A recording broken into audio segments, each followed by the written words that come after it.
Anak yang lahir dari hasil proses pergaulan yang tidak dibenarkan oleh agama kita, perzinahan dan sebagainya, itu anaknya tidak menanggung dosa kedua orang tuanya. Ya maaf, saya sangat tidak sepakat dan tidak dibenarkan menyebut anak haram. Yang haram perbuatan bapak ibunya. Anaknya enggak, dia tetap dalam kebaikan.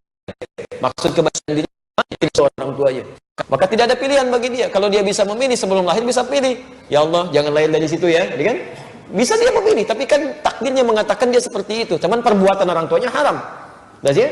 Di orang tua menanggung dosa dari perbuatannya, dan kita bermohon pada Allah supaya bertobat dia, kan? Kemudian statusnya sekarang anaknya kemudian dinikahi atau menikah dengan orang lain, nasabnya yang benar dinasabkan kepada ibunya.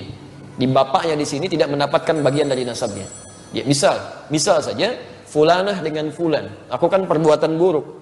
Lahir misalnya X ini nanti saat dinikahkan maka dibintikan, karena perempuan tadi kan, bintikan pada ibunya, binti pada ibunya. Dan jangan kaget dengan kalimat binti pada ibu, seperti bin pada ibu, itu nggak ada masalah. Bin pada ibu, bin itu anak laki-laki pak. Bin itu anak laki-laki, Isa bin Maryam. Isa anak laki-lakinya Maryam. Jelas ya? Ya nggak ada yang salah di situ. Termasuk misalnya Aisyah binti Abu Bakar. Aisyah anak perempuannya Abu Bakar.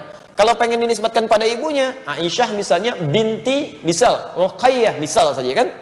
Aisyah anak perempuannya Ruqayyah, misal. Ya, jelas di sini. Tapi jalur untuk bin dan binti itu disalurkan kepada bapak untuk generasi nasab terkait dengan waris di sini.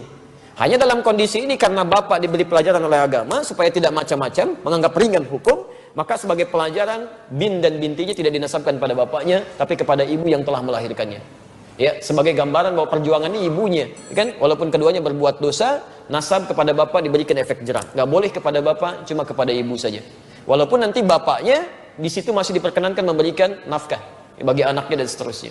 Sekarang bagaimana status pernikahannya? Kalau tidak diketahui dengan binti ini, sepanjang jelas orangnya, jelas keadaannya, maka ma'fu anha pada dirinya.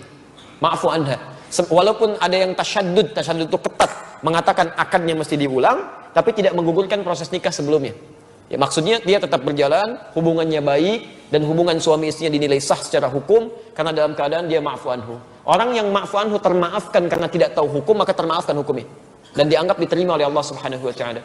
Sekalipun akadnya mau diulang, misalnya diulang seketika, dibintikan misalnya kepada binti ibunya, maka akad yang diulang ini tidak menggugurkan status amal soleh keduanya, dan tidak menjadikan amalan interaksi keduanya dalam berhubungan seksual dinilai sebagai amalan yang menyimpang. Tetap sah dia hukumnya. Maka turun kalimat wa ma kana Allahu liyudhi'a imanakum. Allah Subhanahu wa Ta'ala tidak akan pernah menyia-nyiakan, artinya mengabaikan amalan yang dilakukan karena iman.